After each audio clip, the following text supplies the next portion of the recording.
Stave 4, the last of the spirits.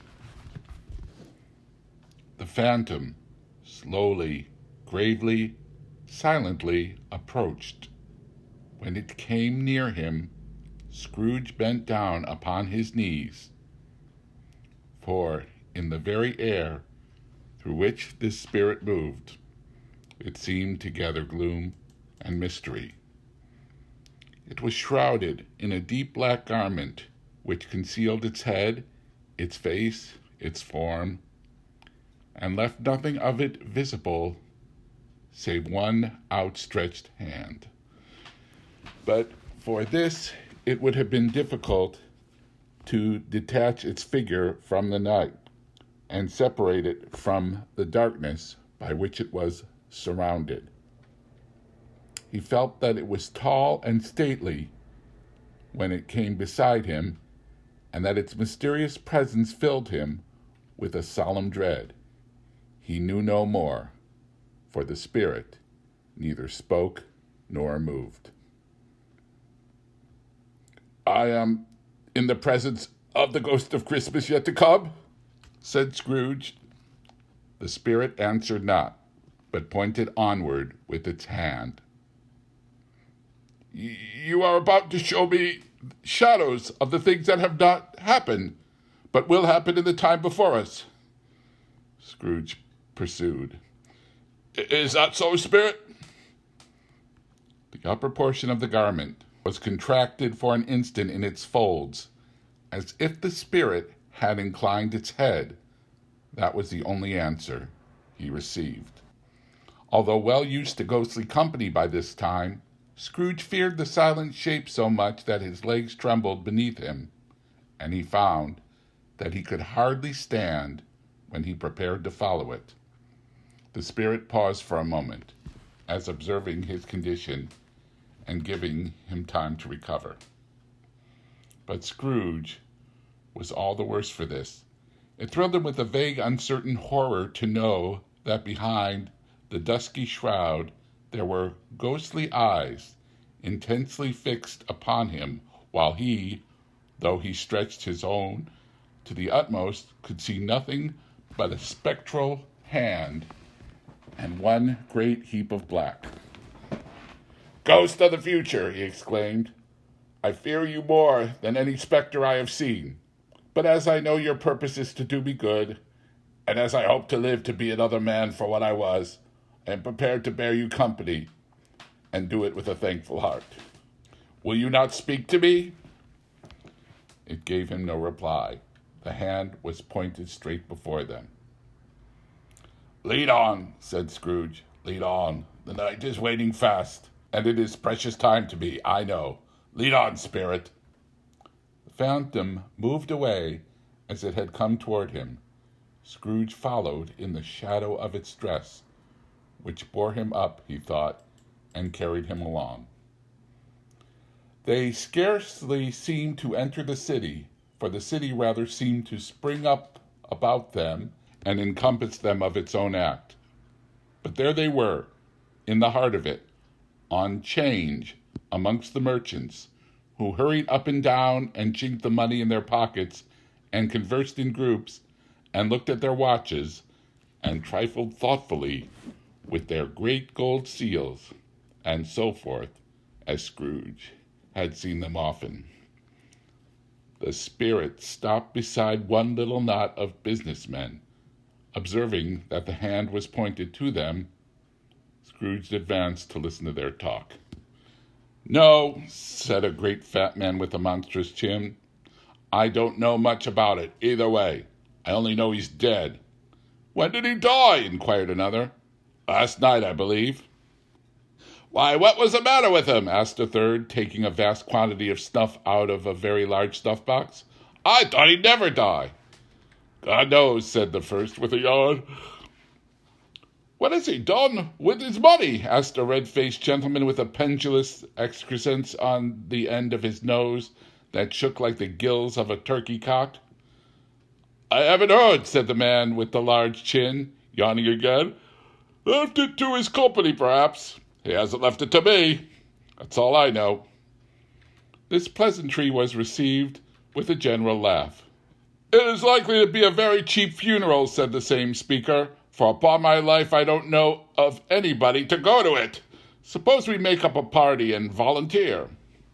"I don't mind going if lunch is provided," observed the gentleman with the excrescence on his nose, "but I must be fed if I make one." Another laugh. "Well, I am the most disinterested among you, after all," said the first speaker, "for I never wear black gloves and I never eat lunch. But I'll offer to go if anyone else will. Well, I come to think of it, I'm not at all sure that I wasn't his most particular friend, for we used to stop and speak whenever we met. Bye-bye." Speakers and listeners strolled away and mixed with other groups. Scrooge knew the men and looked toward the spirit for an explanation. The phantom guided on into the street. Its finger pointed to two persons meeting. Scrooge listened again, thinking that the explanation might lie here. He knew these men also perfectly. They were men of business, very wealthy, and of great importance. He made a point always of standing well in their esteem, in a business point of view, that is, strictly in a business point of view. "How are you?" said one. "How are you?" returned the other. "Well," said the first, "Old Scratch has got his own at last, eh?" "So I am told," returned the second. "Cold, isn't it?" "Seasonable for Christmas time. You're not a skater, I suppose?" No. Something else to think of. Good morning." Not another word. That was their meeting, their conversation, and their parting. Scrooge was at first inclined to be surprised that the spirit should attach importance to conversations apparently so trivial, but feeling assured that they must have some hidden purpose, he set himself to consider what it was likely to be. They could scarcely be supposed to have any bearing on the death of Jacob, his old partner, for that was past, and this ghost's province was the future. Nor could he think of anyone immediately connected with himself to whom he could apply them. But nothing doubting that to whomsoever they applied they had some latent moral for his own improvement, he resolved to treasure up every word he heard and everything he saw, and especially to observe the shadow of himself when it appeared. For he had an expectation that the conduct of his future self would give him the clue he missed and would render the solution of these riddles easy. He looked about in that very place for his own image, but another man stood in the accustomed corner, and though the clock pointed to his usual time of day for being there, he saw no likeness of himself among the multitudes that poured in through the porch. It gave him little surprise, however, for he had been revolving in his mind a change of life, and thought and hoped he saw his newborn resolutions carried out in this. Quiet and dark beside him stood the phantom with its outstretched hand. When he roused himself from his thoughtful quest, he fancied from the turn of the hand and its situation in reference to himself that the unseen eyes were looking at him keenly. It made him shudder and feel very cold. They left the busy scene and went into an obscure part of the town where Scrooge had never penetrated before, although he recognized its situation and its bad repute. The ways were foul and narrow, the shops and houses wretched, the people half naked, drunken, slipshod, ugly. Alleys and archways, like so many cesspools, disgorged their offenses of smell and dirt and life upon the straggling streets, and the whole corner reeked with crime, with filth, and misery. Far in this den of infamous resort there was a low-browed, beetling shop below a penthouse roof where iron, old rags, bottles, bones, and greasy offal were bought.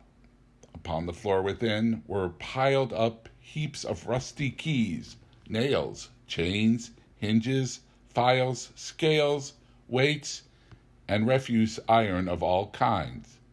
Secrets that few would like to scrutinize were bred and hidden in mountains of unseemly rags, masses of corrupted fat, and sepulchres of bones. Sitting in among the wares he dealt in by a charcoal stove made of old bricks was a gray-haired rascal nearly 70 years of age, who had screened himself from the cold air without by a frowsy curtaining of miscellaneous tatters hung upon a line, and smoked his pipe in all the luxury of calm retirement. Scrooge and the Phantom came into the presence of this man just as a woman with a heavy bundle slunk into the shop. But she had scarcely entered when another woman, similarly laden, came in too, and she was closely followed by a man in faded black, who was no less startled by the sight of them than they had been upon the recognition of each other. After a short period of blank astonishment, in which the old man with the pipe had joined them, they all three burst into a laugh. "Let the chairwoman alone to be the first," cried she who had entered first.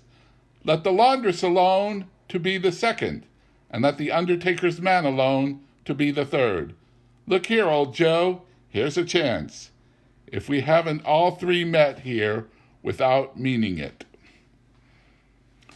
"You couldn't have met in a better place," said old Joe, removing his pipe from his mouth. "Come into the parlor. You were made free of it long ago, you know, and the other two aren't strangers. Stop till I shut the door of the shop. Ah, how it squeaks. There ain't such a rusty bit of metal in the place. It has its own hinges, I believe, and I'm sure there's no such old bones here as mine. Ha, ha!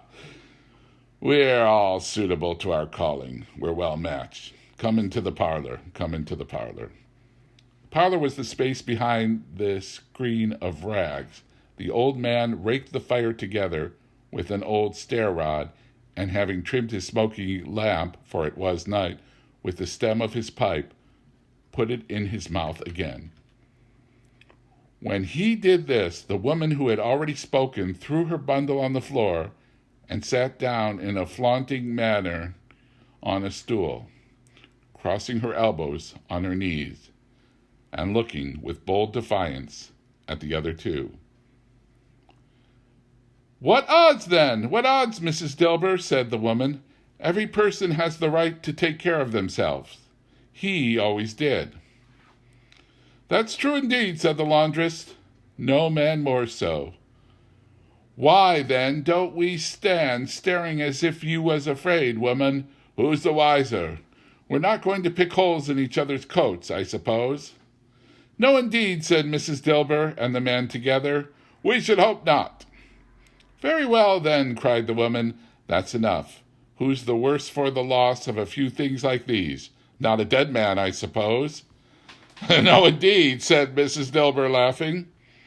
"If we wanted to keep him after he was dead, a wicked old screw," pursued the woman, "why wasn't he natural in his lifetime? If he had been, he'd have had somebody to look after him when he was struck with death, instead of lying gasping out his last there, alone, by himself." "It's the truest word that ever was spoke," said Mrs. Dilber. "It's a judgment on him." "And I wish it was a little heavier judgment," replied the woman, "and it should have been, you may depend upon it, if I could have laid my hands on anything else. Open that bundle, old Joe, and let me know the value of it. Speak out plain. I'm not afraid to be the first, nor afraid for them to see it. We knew pretty well that we were helping ourselves before we met here, I believe. It's no sin. Open the bundle, Joe." But the gallantry of her friends would not allow of this, and the man in faded black, mounting the breech first, produced his plunder. It was not extensive. A seal or two, a pencil case, and a pair of sleeve buttons, and a brooch of no great value were all. They were severely examined and appraised by old Joe, who chalked the sums he was disposed to give for each upon the wall, and added them up into a total when he found there was nothing more to come. "That's your account," said Joe, "and I wouldn't give another 6 pence if I was to be boiled for not doing it. Who's next? Mrs. Dilbert was next. Sheets and towels, a little wearing apparel, but 2 old-fashioned silver teaspoons, a pair of sugar tongs, and a few boots. Her account was stated on the wall in the same manner. I always give too much to ladies. It's a weakness of mine. That's the way I ruin myself, said old Joe. That's your account. If you asked me for another penny and made it an open question, I'd repent of being so liberal and knock off half a crown. And now undo my bundle, Joe, said the first woman. Joe went down on his knees for the greater convenience of opening it, and having unfastened a great many knots, dragged out a large and heavy roll of some dark stuff. What do you call this? Said Joe. Bed curtains. Ah, returned the woman, laughing and leaning forward on her crossed arms. Bed curtains. You don't mean to say you took 'em down, rings and all, with him lying there, said Joe. Yes, I do, replied the woman. Why not? You were born to make your fortune, said Joe, and you'll certainly do it. I certainly shan't hold my hand when I can get anything in it by reaching it out for the sake of such a man as he was. I promise you, Joe, returned the woman coolly. Don't drop that oil upon the blankets now. His blankets? Asked Joe. Who else's do you think? Replied the woman. He isn't likely to take cold without him, I dare say. I hope he didn't die of anything catching, eh? Said old Joe, stopping his work and looking up. Don't be afraid of that, returned the woman. I ain't so fond of his company that I'd loiter about him for such things, if he did. Ah, you may look through that shirt till your eyes ache, but you won't find a hole in him, nor a threadbare place. It's the best he had, and a fine one, too. They'd have wasted it, if it hadn't been for me. What do you call wasting of it? Asked old Joe. Putting it on him to be buried in, to be sure, replied the woman, with a laugh. Somebody was fool enough to do it, but I took it off again. If calico ain't good enough for such a purpose, it isn't good enough for anything. It's quite as becoming to the body. He can't look uglier than he did in that one. Scrooge listened to his dialogue in horror. As they sat grouped about their spoil, in the scanty light afforded by the old man's lamp, he viewed them with detestation and disgust, which could hardly have been greater, though they had been obscene demons, marketing the corpse itself. Ha! Ha! Laughed the same woman, when old Joe, producing a flannel bag with money in it, told her their several gains upon the ground. This is the end of it, you see. He frightened everyone away from him when he was alive, to profit us when he was dead. Ha, ha, ha! Spirits, said Scrooge, shuddering from head to foot. I see. The case of this unhappy man might be my own. My life tends that way now. Merciful heaven, what is this? He recoiled in terror, for the scene had changed, and now he almost touched a bed, a bare, uncurtained bed, on which, beneath a ragged sheet, there lay something covered up, which, though it was dumb, announced itself in awful language. The room was very dark, too dark to be observed with any accuracy, though Scrooge glanced round it in obedience to a secret impulse, anxious to know what kind of room it was. A pale light, rising in the outer air, fell straight upon the bed, and on it, plundered and bereft, unwatched, unwept, uncared for, was the body of this man. Scrooge glanced toward the phantom. Its steady hand was pointed to the head. The cover was so carelessly adjusted that the slightest raising of it, the motion of a finger upon Scrooge's part, would have disclosed the face. He thought of it, felt how easy it would be to do, and longed to do it, but had no more power to withdraw the veil than to dismiss the spectre at his side. O cold, cold, rigid, dreadful death, set up thine altar here, and dress it with such terrors as thou hast thy command, for this is thy dominion. But of the love, revered and honored head, thou canst not turn one hair to thy dread purposes, or make one feature odious. It is not that the hand is heavy and will fall down when released. It is not that the heart and pulse are still, but that the hand was open, generous and true, the heart brave, warm and tender, and the pulse a man's. Strike, shadow, strike, and see his good deeds springing from the wound, to sow the world with life immortal. No voice pronounced these words in Scrooge's ears, and yet he heard them when he looked upon the bed. He thought, if this man could be raised up now, what would be his foremost thoughts? Avarice, hard-dealing, griping cares? They have brought him to a rich end, truly.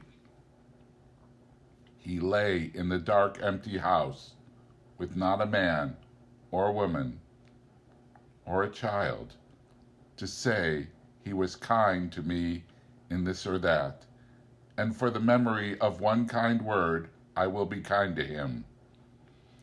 A cat was tearing at the door, and there was a sound of gnawing rats beneath the hearthstone. What they wanted in the room of death, and why they were so restless and disturbed, Scrooge did not dare to think. "Spirit," he said, "this is a fearful place. In leaving it, I shall not leave its lesson.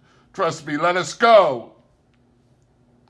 Still the ghost pointed with an unmoved finger to the head. "I understand you," Scrooge returned, "and I would do it if I could. But I have not the power, Spirit. I have not the power."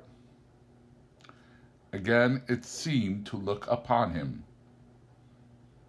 "If there is any person in the town who feels emotion caused by this man's death," said Scrooge, quite agonized, "show that person to me, Spirit, I beseech you." The phantom spread its dark robe before him for a moment, like a wing, and withdrawing it revealed a room by daylight where a mother and child were. She was expecting someone, and with anxious eagerness, for she walked up and down the room, started at every second, looked out the window, glanced at the clock, tried, but in vain, to work with her needle, and could hardly bear the voices of her children in their play. At length the long-expected knock was heard. She hurried to the door and met her husband, a man whose face was careworn and depressed, though he was young. There was a remarkable expression in it now, a kind of serious delight, in which he felt ashamed and which he struggled to repress. He sat down at the dinner that had been hoarding for him by the fire, and when she asked him faintly what news, which was not until after a long silence, he appeared embarrassed how to answer. "Is it good," she said, "or bad to help him?" "Bad," he answered. "We are quite ruined?" "No, there is hope, Caroline." "If he relents," she said, amazed, "there is. Nothing is past hope if such a miracle has happened." "He is past relenting," said her husband. "He is dead." She was a mild and patient creature if her face spoke truth, but she was thankful in her soul to hear it, and she said so, with clasped hands. She prayed forgiveness for the next moment, and was sorry, but the first was emotion of her heart. "What the half-drunken woman whom I told you of last night said to me when I tried to see him and obtain a week's delay, and what I thought was a mere excuse to avoid me, turns out to have been quite true. It was not only very ill, but dying then.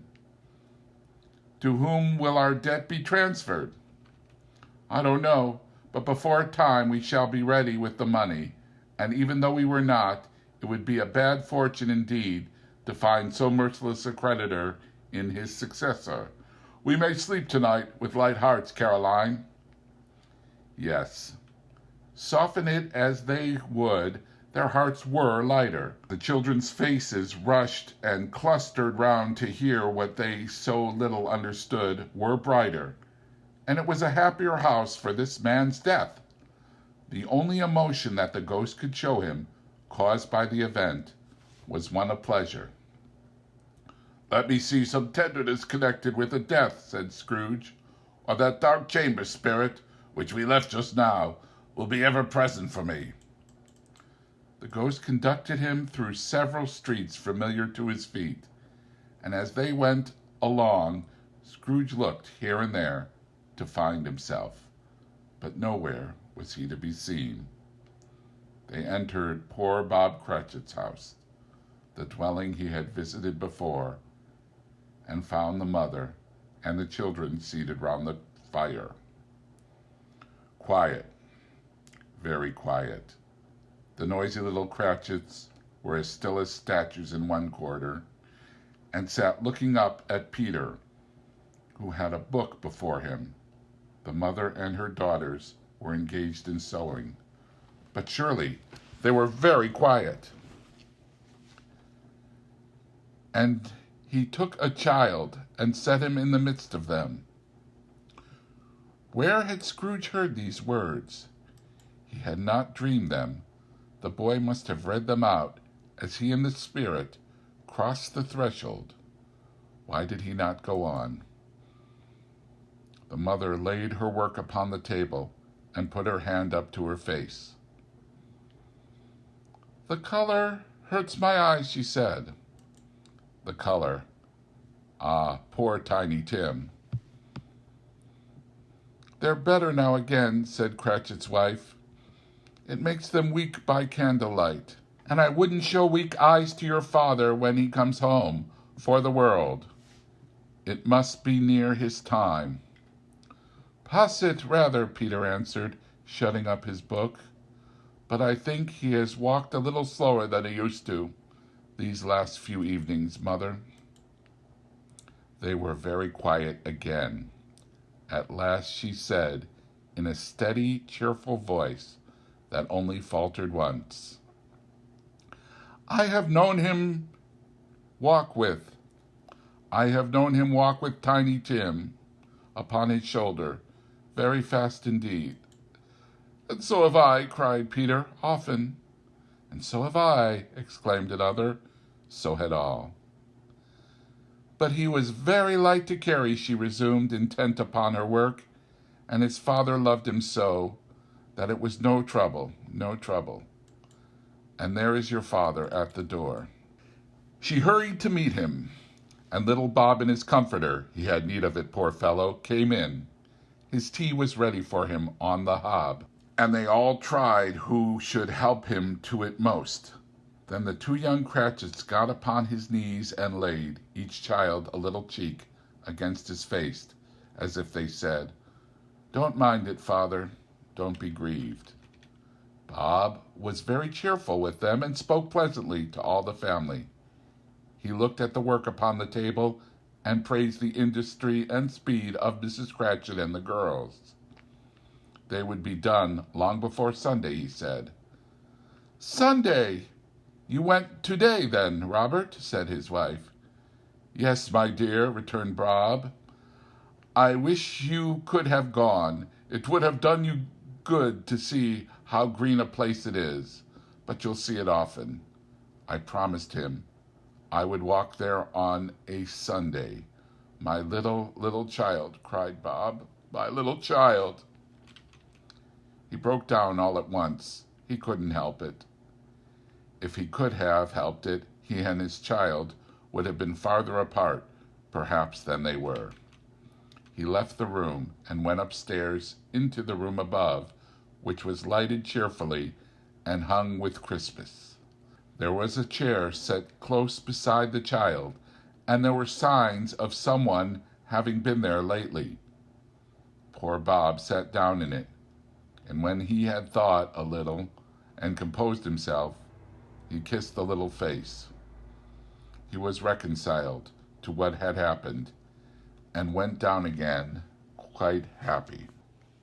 They drew about the fire and talked, the girls and the mother working still. Bob told them of the extraordinary kindness of Mr. Scrooge's nephew, whom he had scarcely seen but once, and who, meeting him in the street that day and seeing that he looked just a little down, said Bob, inquired what had happened to distress him. On which, said Bob, for he is the pleasantest spoken gentleman you ever heard, I told him. I am heartily sorry for it, Mr. Cratchit, he said, and heartily sorry for your good wife. By the by, how he ever knew that, I don't know. Knew what, my dear? Why, that you were a good wife, replied Bob. Everybody knows that, said Peter. Very well observed, my boy, cried Bob. I hope they do. Heartily sorry, he said, for your good wife.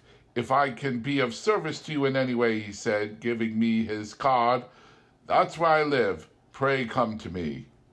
Now it wasn't, cried Bob, for the sake of anything he might be able to do for us, so much for his kind way, that this was quite delightful. It really seemed as if he had known our Tiny Tim and felt with us. I'm sure he's a good soul, said Mrs. Cratchit. You would be sure of it, my dear, returned Bob, if you saw and spoke to him. I shouldn't be at all surprised, mark what I say, if he got Peter a better situation. Only you hear that, Peter, said Mrs. Cratchit. And then, cried one of the girls, Peter will be keeping company with someone and setting up for himself. Get along with you, retorted Peter, grinning.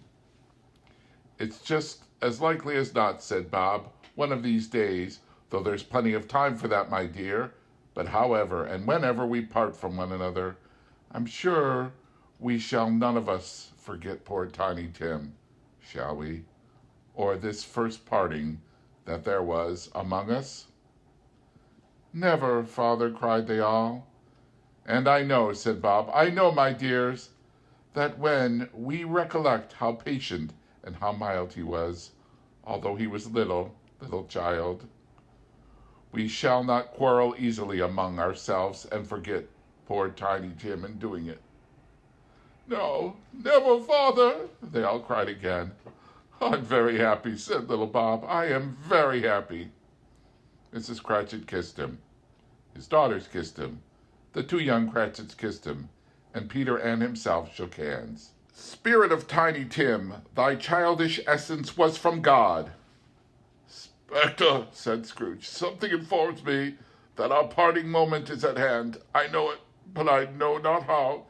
Tell me what man that was whom we saw lying dead. The ghost of Christmas, yet to come, conveyed him, as before, though at a different time, he thought.